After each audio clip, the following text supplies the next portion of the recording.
you awake? I thought I heard you get up. Yeah, I'm awake. Sorry, I just can't sleep. Are you thinking about him? Yeah, a bit. You should get back to sleep, my love. I'm fine. No, it's okay. What else is on your mind? I don't know. It seems weird, but I had one of the most vivid dreams of my life. I saw a fox on a snowy mountain, just looking confused and worried. Those eyes. I can't get those eyes out of my head. She was running in the windy snow, looking for something.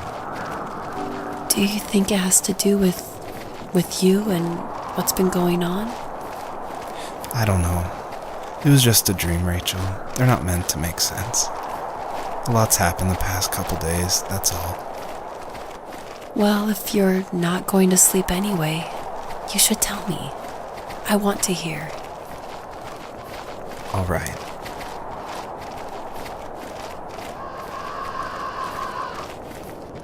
So, not far from her home, she followed that path to something unexpected.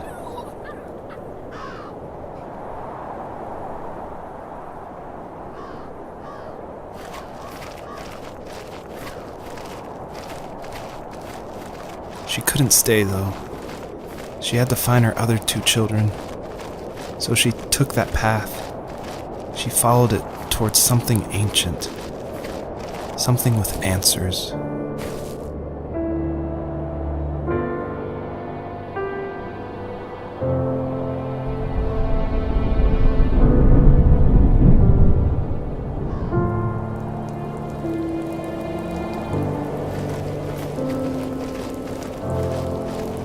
The fox looked high and low, searching for any sign of her cubs. Points of light showed the way to this ancient tree. It was as if each one had a story to tell, all their own. The land was trying to tell my story, too. I felt like I was right behind her the whole time.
Do you remember what my dad did for a living?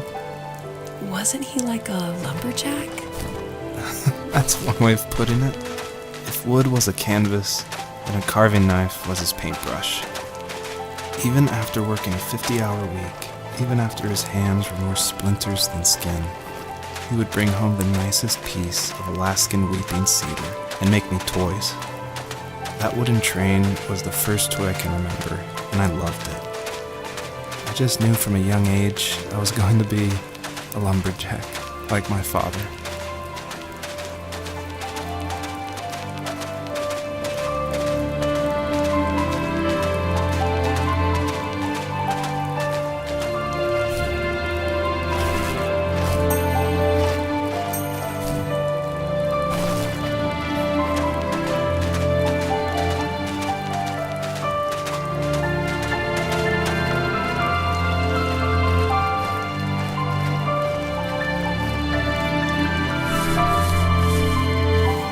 As a kid, did you ever do show and tell in your class? Yeah, I think I only did it once, when I was in the 4th grade. You know how my life was around then. I wanted to show my class what helped pass the time and distracted me, so I brought a dozen paper cranes I had made. I think I told everyone how badly I wanted to be a bird and fly, embarrassingly enough. Don't be embarrassed. Every kid wants to fly. For me, it was another toy from my dad, a wooden boat. I remember guarding it so carefully in my hands as I walked into class. When I sat down, a group of boys immediately made fun of it. They asked which trash can I found it in, or why an ugly log was my favorite toy. When I got up, I didn't even want to tell them my dad had carved it. I said it was a joke gift my friends had given me. Kids can be so cruel. Some of them are. I shouldn't have let them get to me, but it did. It's amazing we bounced back at all.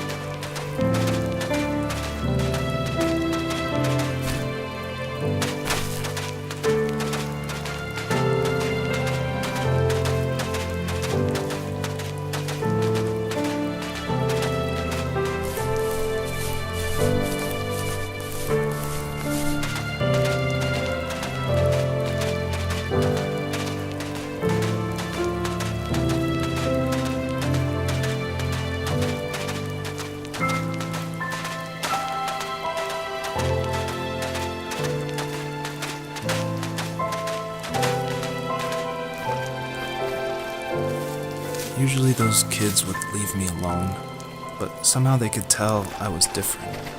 They made fun of how far away I lived. They called my dad a sourdough.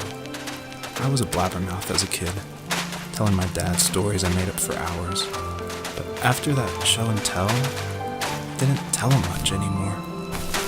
He didn't know exactly what was wrong, but his best guess was that the toys he carved weren't cool enough. He carved me a tank and tried to tell me what it was like to be in a real tank as a serviceman. I didn't know your dad was in the military. Yeah, in the army. The sad thing is that I pretty much forgot him until just now. There's so much I still don't know about him. I'm sorry. He knows how much you love him. You're going to see him again soon and have some closure, I'm sure.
The older I got, the more I withdrew.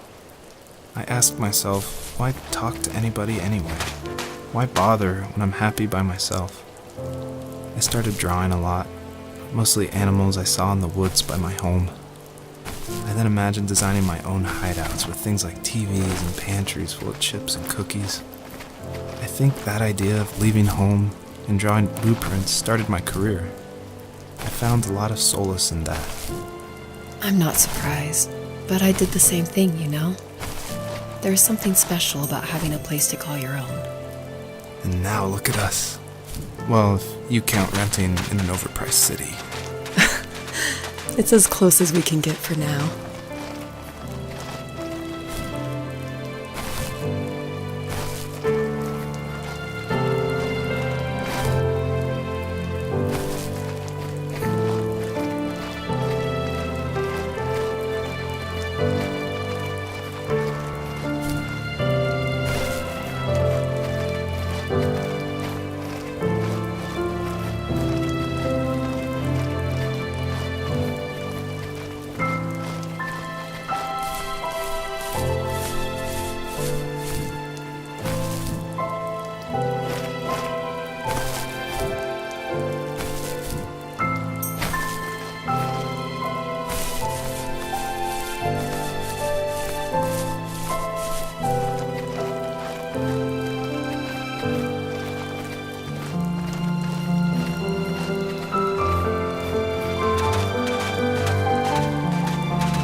My teenage years were full of sketching, angst, and trouble.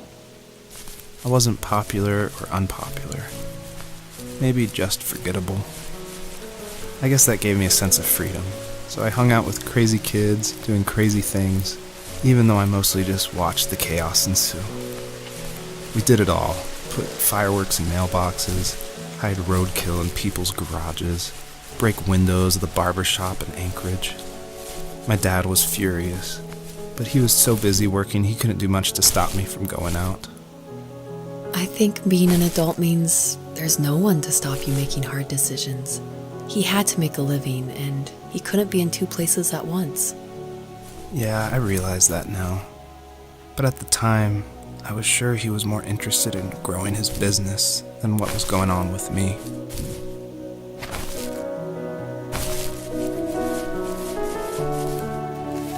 He was working another late night, and my friends were over, saying how bored they were and how they had come all the way out to my house for nothing. One of them mentioned how that old, ugly beyond belief truck was still in the garage, and how we should take it for a spin. I was only 15, so I kind of fought it for a while. The next thing I knew, we were careening around the mountain path, rocks spitting onto the sides of the cliff, while my dad's cringeworthy bluegrass blared out the speakers. I drove while my friends were in the back of that yellow and purple truck, throwing beer bottles and trash at anything remotely interesting. Felt like I was soaring in the air with borrowed wings. But all good things have endings. A cop outside of Eagle River pulled us over after he saw us send a bottle rocket into someone's yard. What followed was a long night of talking to disappointed adults and feeling smaller than ever.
After he drove me home from the police station, I blew up at him, saying how I never wanted to be like him, how I was going to be someone and leave that hick icebox for good.